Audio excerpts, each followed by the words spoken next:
Well, we are down on St. Paul Street today, the exciting location for the third annual really long table. I'm here with Erin Beagle. Erin's the Executive Director of Roots to Harvest. This is a huge fundraiser for you guys every single year. So tell me a little bit about what the long table is. The long table is a unique event that combines the best food the region has to offer with the most incredible chefs, headed up by Chef Steve Simpson of the Tomlin, with 300 people that all sit along one long, really long table all along St. Paul Street. Awesome. So this is the third year for this event. If people come, what can they kind of expect? Let's talk a little bit about maybe this year's menu. So it's a 5-course menu. It starts off with some fish.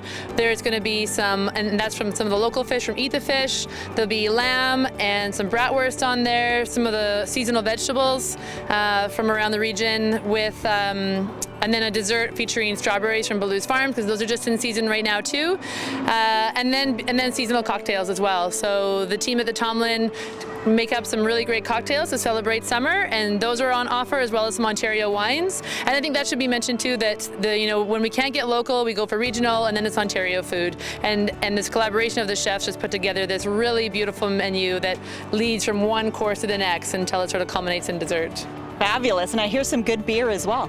Yeah, that's right, good point. So then we have Sleeping Giant and their trailer on site, so people can try all that Sleeping Giant has to offer this year, and then right at their table. So you can get a bottle of wine and bring it to your table, you can get your beer and bring it to your table, you can wander up and down the length of it, and then there's music with local musicians playing, just to really capture the atmosphere and the excitement of being outside in this place. And not just outside, but right downtown. So that's the cool thing, is a lot of times this is the starting place for people, and there's so many great establishments close by that people can wander off to afterwards. Yeah, that's right. So we close off the street for the event, but people can come up and down the street all the way up until when the event starts and check out how it's set up, because the setup is so beautiful.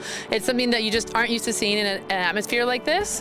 And so they can come and wander around, and before they come and eat, they can wander up and down the shops and maybe go have a drink at one of the other places, and then come on in and take their seats. Wonderful. And this is such a big fundraiser for Roots to Harvest. So tell me a little bit about what Roots to Harvest does here in the community. So Roots to Harvest is a grassroots, not-for-profit charitable organization.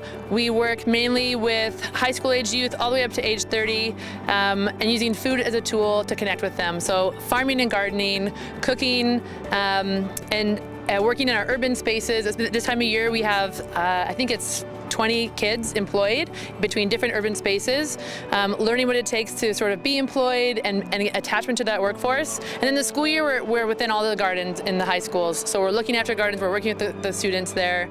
And the funding that we get from an event like this is really the stuff that we can do our local programming with. It's because we have so much ongoing programming now, we always need funding that can just keep that core operation happening, so we can get in those classrooms and really outreach to the youth that we get. And the results we see are massive. We have kids that have been working with us for a few years now that go on to work in other local places, that go back into school or training or education of some kind, and just need a supportive work environment to be able to do that. Absolutely. So let's talk the important details. What date is the event happening this year, and how do people go about getting tickets? So the event is on July 29th. It's a Saturday night, and tickets are at Keynote Events, right on the website there, so keynoteevents.ca. They can buy them online. If they buy in groups of 8, then we'll reserve a whole table of 8 for them, set aside, so they can come with their friends and have that table all reserved, ready for them. And I think that's mainly the details. I think the doors open at 5 o'clock. People can come in and start finding their seats and getting a cocktail, and then starting to enjoy the evening. Fabulous. Well, you heard it, Thunder Bay, July 29th for the really long table. Head to keynoteevents.ca to get your tickets, and for all the details, be sure to keep watching. There's more coming up on Shaw TV.